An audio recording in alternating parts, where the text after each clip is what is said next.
So I'll go ahead and get started just out of the respect of everyone's time. But just welcome. I am Paola Mejia. I work here at USC Viterbi for the school, obviously the School of Engineering, in the marketing and recruitment, area. And I'm joined by some of my colleagues today, as well as one of our faculty, and then one of our student panelists who you will get to know in a little. But that being said, I do want to congratulate you on your admission and welcome you to the Trojan family. And then obviously welcome you to Southern California. I know we are a small group here. Quantum is a rather smaller program, but I did just want to welcome you to Southern California. So if most of you may know, we are located in Los Angeles. And, there's a lot of aspects that make Los Angeles great. But just a general overview of the Viterbi School of Engineering. So basically, we do have about 96,000 alumni worldwide. We do have a lot of money, so $183 million in annual research expenditures. We are ranked number 15 by the U.S. News Report and World Report. 199 tenure track faculty. We were founded in 1905. And then the grad student ratio would be 32% female, 68% male.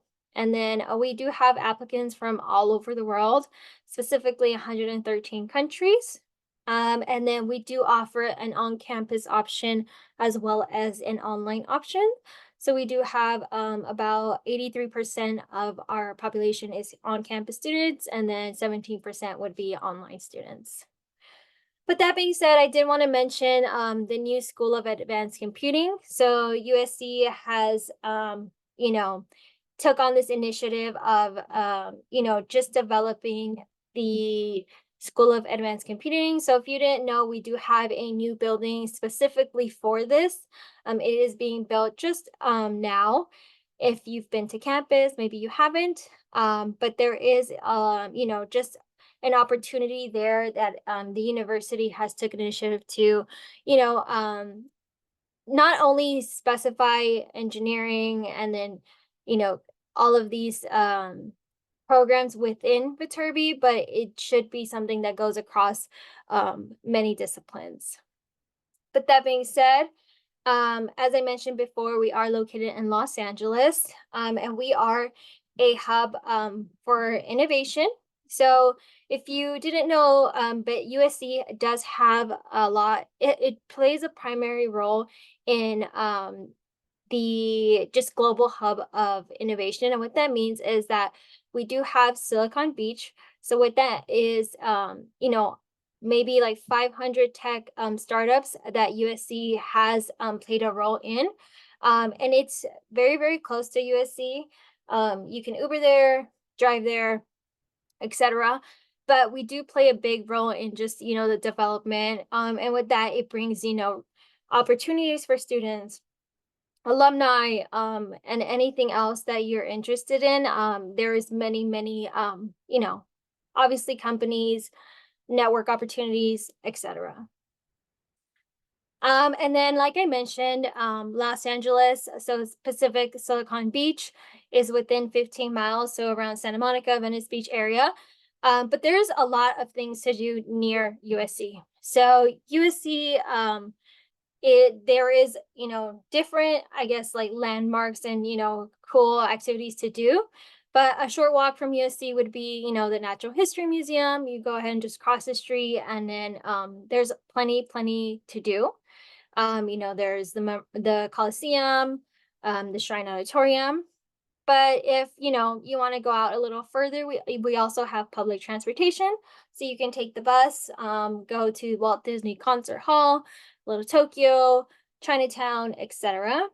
And then again, like I mentioned previously, within 15 miles, it is Santa Monica Pier. So if you haven't been there, it is one of the popular beaches here. Venice Beach, Beverly Hills, Hollywood, Universal, and then Griffith Park. But that being said, since we do live in Los Angeles, we do have a very, very large community, and the USC actually, takes pride in having a diverse group of students. So we have students from all over the world, like I mentioned before, and we are committed to inspiring and educating future engineering leaders. So a lot of your classmates may be international, maybe domestics, but they could just be from, many, many countries.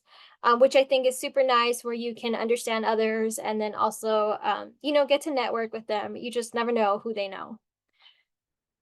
And that being said, within our community, we do have a specific career connection center for Viterbi students.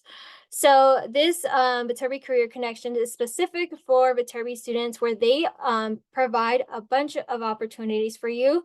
So they have, career and internship expos. They have, mock interviews. They have tons and tons of companies that come and talk to our students, give them tips, recruit. There's endless opportunities. And this career center is actually specific to Viterbi students. So it's very nice because it's within our school, and you are not easily lost compared to, USC as a whole. But again, they do have extensive resources, support, and valuable industry connections for you. Um, and even then, we like to have fun and, also enjoy campus on its own. So we do know, I don't know if you are aware, but we are a big football, team here. We have a lot of spirit. But not only that, maybe football is not your thing. We do have hackathons, events. There's a lot of things on campus for you to take advantage of. There's mixers, networking, student clubs, endless opportunities. And I think there's something for everyone. So if maybe football is not your thing, you can join a hackathon, join a student club, but endless resources here. And then some of you may wonder, USC is in Los Angeles and is the center of LA, and safety might be one of your concerns, and that's totally fair. And it does come up a lot, but we do provide many, many safety services. So we do have a partnership with Lyft, and we have a USC safety app. So what that means is that maybe you stayed on campus stayed on campus studying late. You can take the Lyft over within a 2-mile radius, and it is a free ride. So there is that service, and I think it gives an extra security measure just to ensure that our students feel safe, get dropped off wherever you need to go. And then we do have DPS patrolling 24 hours per week, 7 days a week. They do respond fast. So if there is ever an emergency, they are the first responders. And then some of you may wonder about housing.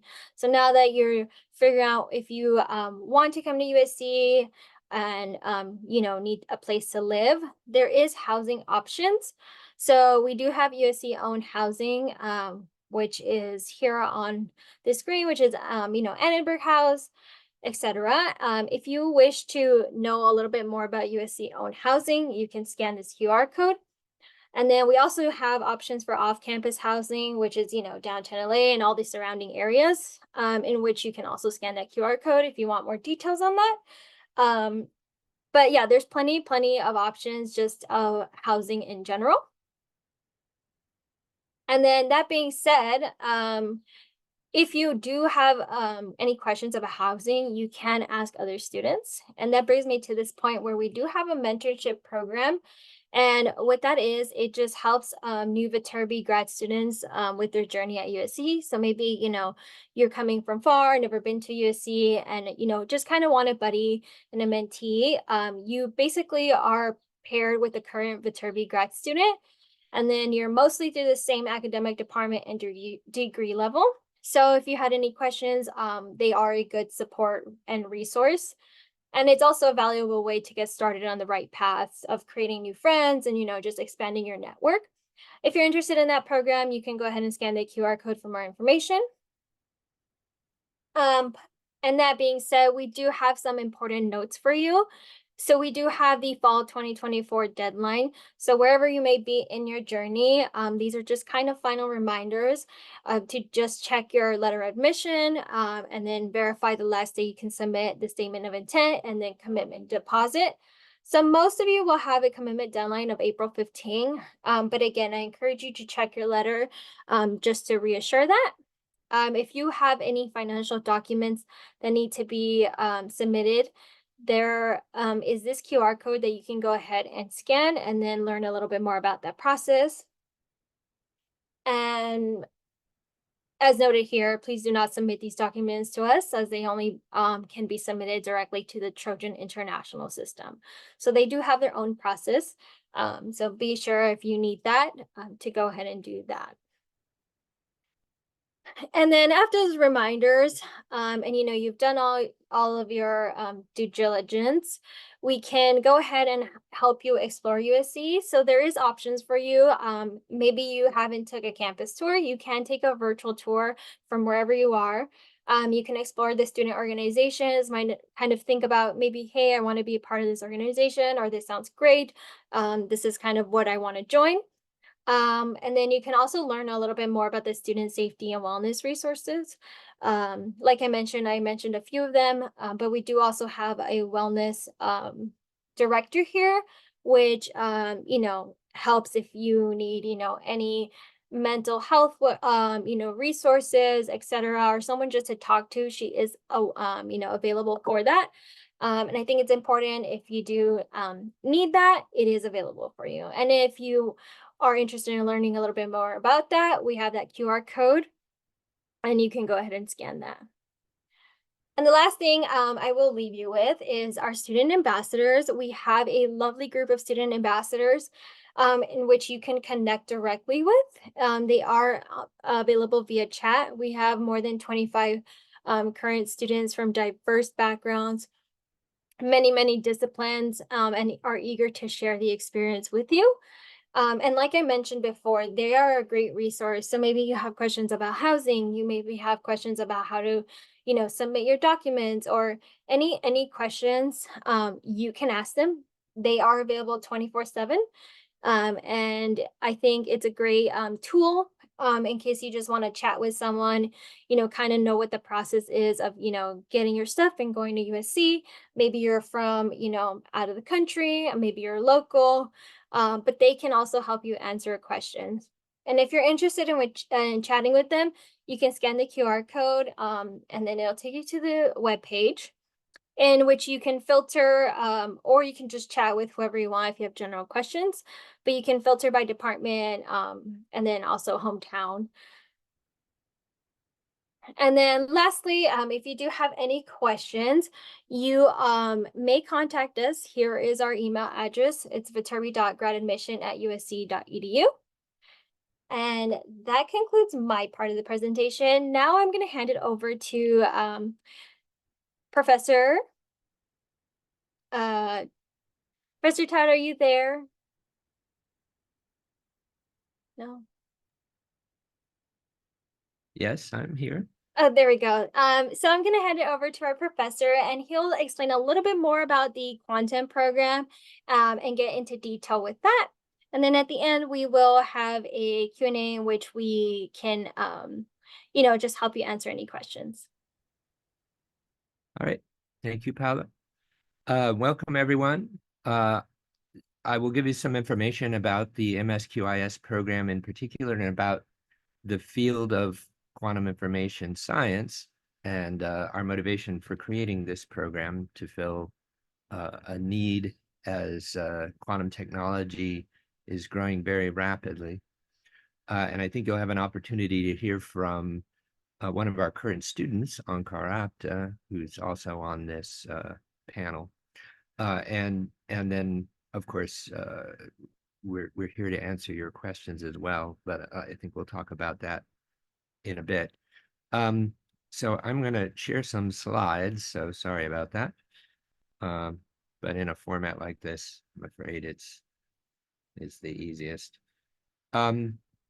Okay, so The Master of Science in Quantum Information Science is a program. It's been around for it was approved 4 years ago, and we've had 3 admitted classes so far. The fourth will be the class that you've been admitted to.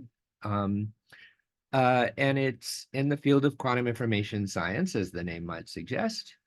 So one reason why we thought a program like this would serve a real need is that quantum computers, which for a couple of decades were largely theoretical and only simple laboratory experiments had been done, the first actual quantum computers are now available. They're rather small, particularly if you compare them to a modern classical computer like the one that I'm using to give this presentation. They'll have, at this point, maybe up to a few hundred quantum bits, as opposed to billions for a typical classical computer. But even a few dozen quantum bits makes these computers, which operate quantum mechanically, already too difficult for classical computers to efficiently simulate, which is pretty impressive. So right now, there are a number of major companies that are investing in this area. So these lists are all partial lists. I'll show you a somewhat larger partial list in a bit. But IBM, which has been in this field for quite a while, Google, which moved into this field very strongly several years ago, they both are making quantum processors using superconducting technology. Google has a major center in the LA area. There's also groups in Santa Barbara and Northern California and elsewhere. Intel, one of my PhD students who just defended his thesis, is going to work for Intel in a few days. Microsoft, which has also a major group in Santa Barbara, as well as their main center up in Seattle. And it's not just American companies. Alibaba and Tencent both have quantum computing efforts. There are also a lot of European companies that are getting into this area. I'll say a little more. So these are established companies that have decided to move into quantum computing and have been making increasing investments. Honeywell, which I didn't write down, has now a major subsidiary called Quantinuum, based in Minnesota. But there are also a lot of startups. So I listed a few here. Idée Quantique, which is in Switzerland. D-Wave, which is a Canadian company. One of the resources at USC is the D-Wave quantum annealer at the Information Sciences Institute in Marina del Rey. Rigetti, which is another superconducting startup up in the Bay Area. IonQ, which is in Maryland using ion trap technology. Quantum Control, which is developing control software for quantum computers. They are in an Australian company, but they have an office in Los Angeles. Xanadu, which is working on photonic technology, and many, many others. So the field is kind of moving from a field which was purely basic research to a field where these ideas are being developed and commercialized. And there are a lot of opportunities emerging in the design and construction of quantum computers and other quantum technology, also their programming and applying them to new problems in a variety of fields. So what kinds of things are quantum computers good for? So there's a common misconception that quantum computers just make everything better. And unfortunately, that's not true. But there is a large class of particular applications where quantum computers, by making use of the peculiarities of quantum mechanics, like superposition and entanglement, can solve certain problems faster than any classical computer. So one of the first areas that was discovered was cryptography, where quantum computers can break a number of widely used public key encryption systems, including RSA, which is what's generally used for communicating securely over the internet. But quantum communication can also be used for unbreakable cryptography between remote people.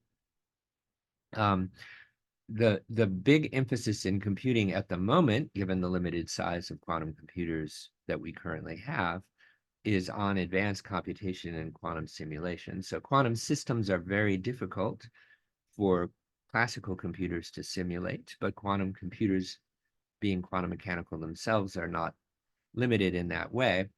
So there are a lot of applications to different kinds of quantum systems that are currently being developed. One of the major ones is to chemistry. You could say that chemistry is, in a sense, applied quantum mechanics, because the way that molecules bind together is determined by quantum mechanics, which makes it difficult for classical computers to simulate. So there's a lot of work right now on developing quantum simulations of chemistry for quantum computers. Another area people are very interested in, and where there's a lot of research to figure out where there are or are not advantages, is in the field of optimization. So there are a number of quantum algorithms and heuristic methods that may give speed ups for certain classes of problems. Optimization problems generically are computationally hard, and some of them are hard for quantum computers too, and others are not. And figuring out which is an important area of work right now. Quantum computers can solve large linear systems, whereby large, I mean truly enormous systems of potentially thousands, tens of thousands, or even millions of simultaneous equations. And this gives potential applications in a lot of different areas.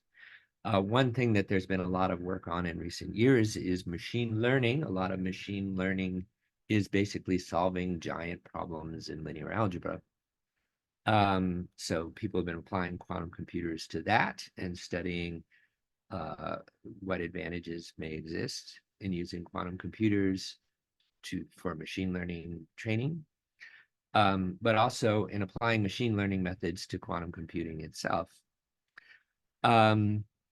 Sensing, so computation is not the only area for which quantum technologies have potential advantages. Sensing is another one. Using individual quantum systems as detectors, and using quantum information methods to create ultra-sensitive detectors. Metrology is another area. This is the science of precision measurement. So one of the major government agencies that's interested in quantum computing and quantum technology in general is the National Institute of Standards and Technology. So David Wineland, who won the Nobel Prize a few years ago, was one of the major developers of ion traps and ion trap quantum computers. And he was interested because of their potential applications to building more accurate atomic clocks. So this is a relatively early stage of development right now. But it's already being used in certain critical research areas. So it still amazes me that this is true, but LIGO, the Light Interferometer Gravitational Wave Observatory, which detected gravitational waves from merging black holes a few years ago, it's now detected over 100 such mergers. The sensitivity needed to detect these mergers from basically anywhere in the observable universe was attained in part by using quantum states of light in the interferometer, so what we call non-classical states of light. This can be used to reduce the noise and make them sensitive enough to actually detect these incredibly weak signals. And finally, using quantum resources for communication is another area of tremendous interest. So one of the major goals of that is for cryptography, not for breaking cryptography this time, but for making unbreakable cryptography. So, for example, there is a satellite that was launched several years ago by China, which can share entangled pairs of photons between spots thousands of kilometers apart on the surface of the Earth, and use this to create an unbreakable key between distant locations. So these are just some of the applications. People are working on a lot of different things. There's a lot of research papers out there, and there are websites that try to collect the latest results together. So this is just a partial list of companies that are investing in quantum information science. This list is actually a year old. I didn't have the time to put together a new list because it's changing all the time. There are new companies entering the field. And you can see some of these are very well-established companies like Alibaba and Intel and IBM and so forth. And a lot of them are smaller startup companies. So there are a lot of opportunities there. There's also a lot of, while you're a student, internship opportunities at various companies. This may require, putting yourself out there and reaching out to a lot of different companies. But this can be a great opportunity to sort of see the actual development of this technology for application in the real world. So my colleague, Professor Daniel Ladar, maintains this list on his website. So one of my kind of subjective ways of tracking how fast this field is growing is that every year I attend the American Physical Society's March meeting, which is the biggest physics meeting in the world. And in their exhibitors hall, they have companies that are working on different kinds of technology. And starting just a few years ago, the number of companies in the quantum area started to explode. So I was just there this March, and these are just a few of the photos I snapped of different companies that were exhibiting in the exhibit hall there. I could have taken, I actually did take photos of about 3 times this many, right? But these are some of the more prominent ones. Okay, so what is the actual degree program like? So as you heard, Viterbi in general offers both online and in-person degree programs, but the Master of Science in Quantum Information Science is a purely in-person program. So some professors may make their classes available by Zoom and may record classes and make them available, but these are not remote classes. You still have to be on campus to take exams and so forth. And there's no guarantee that any class will be offered online in this program. Some of the electives are classes that are offered online, but the program as a whole is not an online program. So you do have to take it in person. While this program is administered in the School of Engineering, it's actually a collaboration between departments and different schools at USC. So the main two are the Electrical and Computer Engineering Department, which is in the Viterbi School of Engineering, and the Physics Department, which is in the Dornsife School of Letters, Arts, and Sciences. But there are also faculty in chemistry, which is in Dornsife, also computer science here in electrical engineering. And we have also faculty now in industrial and systems engineering working in this field. And there are an increasing number of classes available on different aspects of quantum information science. So the requirements for the degree are 28 units. A typical class is usually 3 or 4 units. Most of the ones in Dornsife are 4. And in Viterbi, most of them are 4 now. There are still a few 3-unit classes that are kind of holdovers here and there. So there are 2 foundational classes that everyone needs to take for 8 units. That's EE 520, Introduction to Quantum Information Processing, and Physics 513, Applications of Quantum Computers. Then you have to take 3 classes from a list of specifically quantum classes. These are what we call core classes. So I'll show you a list of some of these on the next slide. But that's 11 or 12 units. And then you fill out the rest of your program with usually a couple of elective classes. These can be drawn from a much larger list. And anything that's potentially relevant. So it generally needs to be a technical class, but we have a list of classes that are pre-approved, but I can approve other classes as well, so long as they seem reasonably relevant. So that includes classes in physics and engineering and computer science and other disciplines. Okay. So the program is designed so that it can be completed in 3 semesters, but many students stay for a 4th semester, so they don't have to take quite as many classes at the same time. So it can be done in either 3 semesters or 2 years. It's, as I said, it's full-time in-person instruction.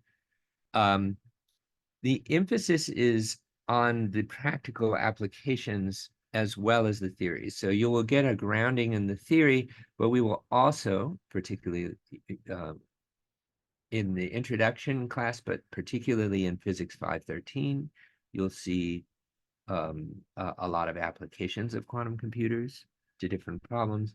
And in the various other quantum classes, they look at applications in different areas.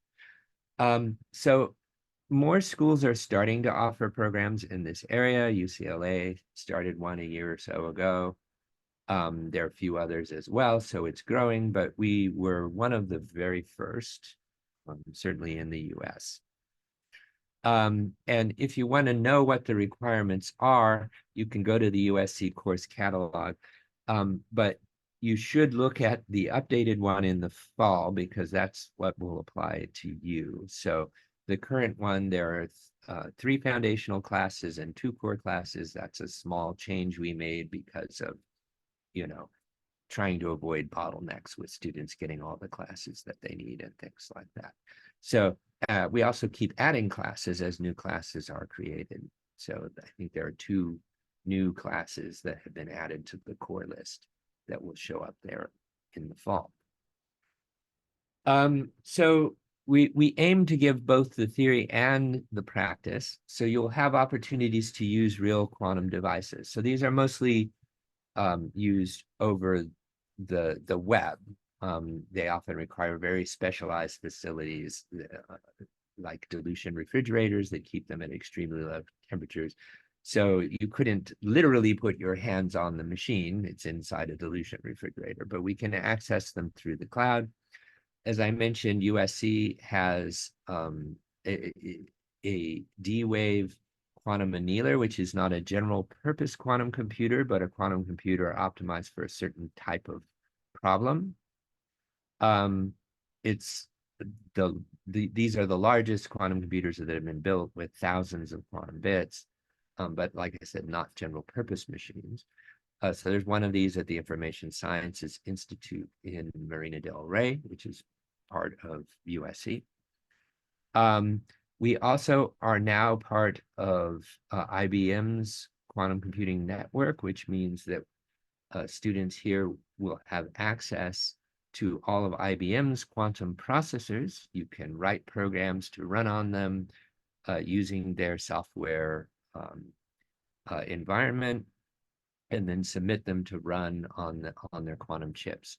And that includes access to their largest chips, which have hundreds of quantum bits.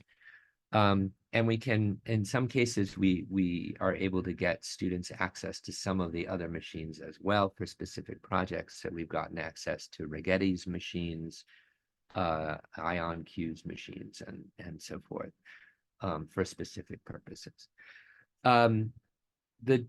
The goal is to prepare students for careers in this field. So that's why it's a master's program. So a lot of students will complete this degree and then immediately go and work for one of these companies that I mentioned. Other students want to go on and do further graduate work and get a PhD. So a lot of students have done that as well. Some of them apply to the PhD program at USC, others go elsewhere. There is some hands-on work. We do offer a class in the physics department called Quantum Devices, which is one of our core classes, which teaches you more about the hardware, especially the superconducting hardware, taught by one of our professors who's an experimenter in this area. And all of the professors who teach these classes are professionals who work in this field. So we're all doing research. We all support groups of doctoral students, and we also do directed research with master's students and undergraduates. So one thing you should think about is when you're here, whether you would like to do directed research with one of the faculty members here. It's a good reason to get to know the faculty members. You can get to know us by taking our classes, but you can also come and meet us. We all hold office hours. You can reach out to us and find out what kinds of things we're doing. That's particularly valuable if you want to go on in academia, go on to the PhD. But it can be helpful for students who want to go into industry as well, to give them sort of more practical experience, less course based. All right.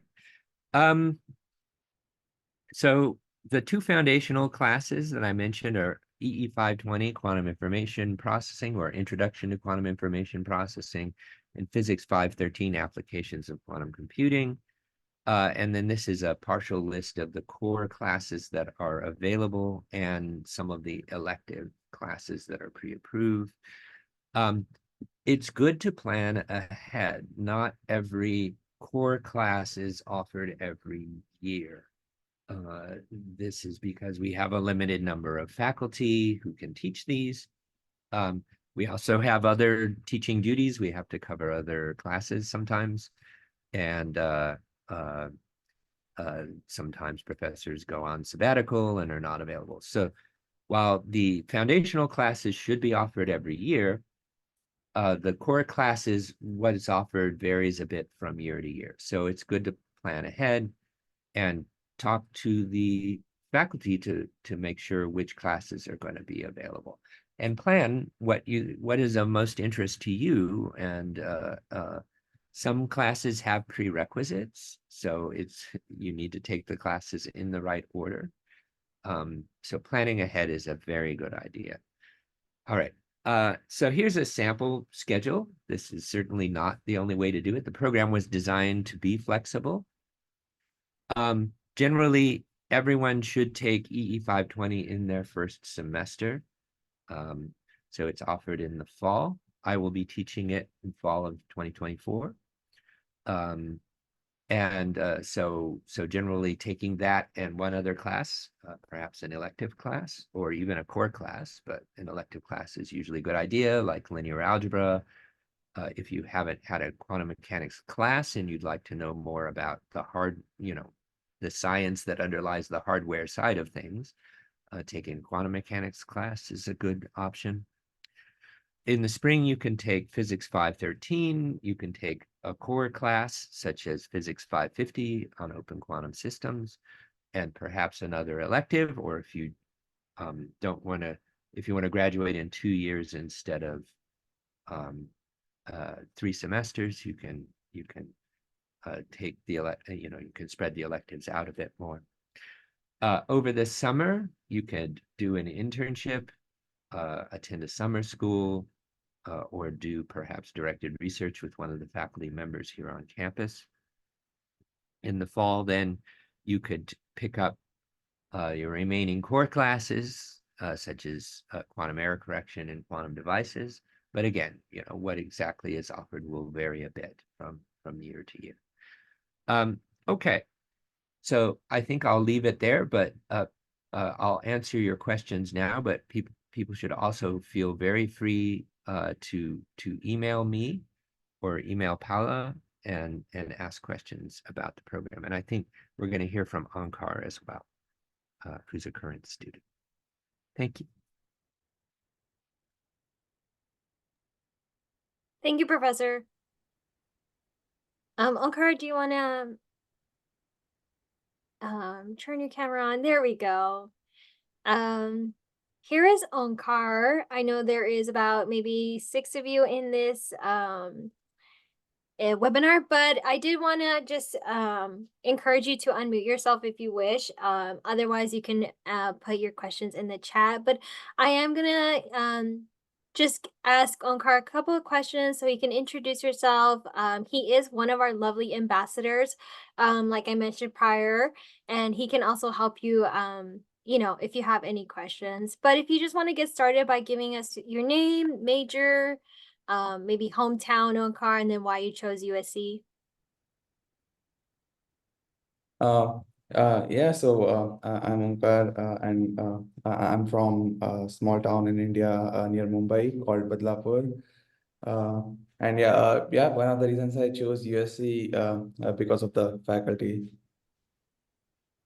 Perfect. Yeah. And then do you want to just tell a little bit about your experience at USC, kind of what classes are like, you know, how demanding it is, and then any recommendations you might have on the workload?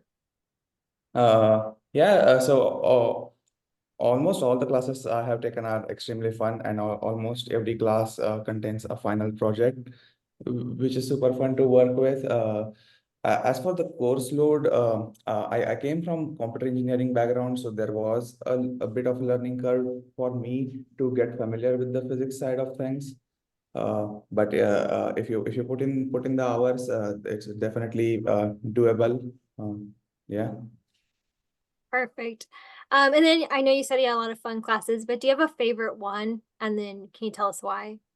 Oh, I would say one of the favorite classes that I took was Physics 550 Open Quantum Systems. It's just the idea that just using pen and paper, you can see what happens to you, what is the effect of the bath on your qubit analytically. It's very powerful thing you can do using master equations. Love it. And then I know you had a lot of projects in your classes, but do you want to just want to explain to us like maybe some of the opportunities you got from your classes, kind of what you're involved in, or you know, maybe some of the connections you've made? Yeah, so definitely I worked with a lot of PhD students for my projects. One of the projects that I did for the Physics 559 Quantum Devices class, we continued working on that after the class ended as well, and we are currently making good progress at it, and it's potentially going to lead to a publication. Nice, nice. And then I know that you are about to graduate soon, correct? Yeah, Yep. that's exciting. How do you think that this program has helped you with your career goals? You know, kind of what you got out of it, what you enjoyed the most. Do you want to tell us a little bit about that? Yeah, so my end career goal was to become a scientist. So the reason I wanted to first do a master's was to get the research experience needed for the doctoral program, and I was able to do that during my master's. And now I will be continuing with my PhD in fall 2024. That's exciting. Glad to hear that you decided to go into research. And you know that was your pathway. But you know, I know you had a couple of internships, correct? No, I worked with Professor Bruno over the summer. Got it. Okay, so Yeah, you did just have a project. And how yeah. did that go? Do you want to explain a little bit about what you did? Yeah, so I worked on error correction project, but yeah. Got it. Got it. And then I know you're involved in the ambassador program, but is there any program you're involved in or anything that you recommend these students to get involved in? Maybe something you didn't know when you first started?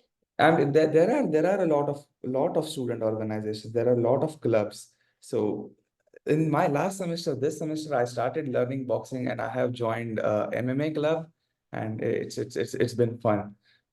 So Nice. definitely, I would recommend joining some clubs. There is a student club fair where all student clubs have their stalls in USC, and they advertise their club. Definitely go around and see what interests you. So you can meet a lot more people. Yeah. Love it. Those are only questions I have for you. If you have any other, advice that you want to share on car, otherwise I will open up the floor if anyone wants to unmute themselves or send the questions in the Q&A, and we'd be happy to answer those for you.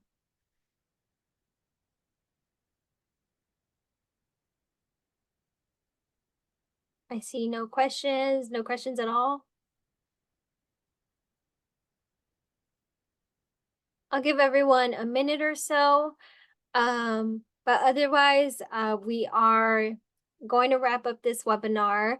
I hope that we answered all your questions. Again, if you have any questions, maybe you decide that, you were thinking stuff through, and want to contact us, you may. I will leave the email in the chat, or you can contact our professor or our student ambassador here, who is also found via chat. Yeah, I'll put my email in the chat. It's not hard to find on the website either. Here we are. And please do reach out if you have any questions. I think you can't. I think that the participants maybe can't actually unmute themselves in the webinar format. So there were some questions through the Q&A thing that I hope we answered those satisfactorily. But if you have more questions, please do reach out. And I hope that you will come in the fall, and we're looking forward. It's not one of the bigger programs on campus, but it's actually grown quite rapidly. So I think the last class was about 25 students, and I think we'll have probably at least that many again this year, and maybe a few more. So the number of classes available is growing, the number of students is growing. It creates a kind of more lively local community, which is a nice thing to see. There were a lot of student-run, talks and panels and things last year, I know. So anyway, thanks you all for applying, and I hope you'll reach out if you have any questions. We do have one question, and maybe you can help me with this. But the question is, what are the possibilities of getting a job after completing MS in quantum without a PhD? Given that you had, the smaller group, do you know kind of where they started working or where they ended up after graduation? Yeah, so one of my friend is got a job at MIT Lincoln Lab. Then one of my other friend is working at Q Control. Yeah. We should actually probably try to pull together sort of a comprehensive list, because I actually don't know where everyone ended up. Okay. A number of people have gone on to the PhD program. Others have gone to work in industries or companies and labs like Onkar was talking about. Got it. So students come in with different goals. So some of them are kind of like Onkar, more interested in the path through the PhD, and getting a PhD, you may, PhD students also now, a lot of them are going and working for these companies as well. Mm-hmm. So I think there's increasing opportunities for that without the PhD. And that's why we started this master's program. Got it. Any other questions from our participants? If there is no final remarks, I do just want to say thank you for joining. Again, if you want to reach out to us, we have put our contact information in the chat. You can also just talk to Onkar, student to student, and he is happy to help you as well. But that being said, I will, just close this meeting out.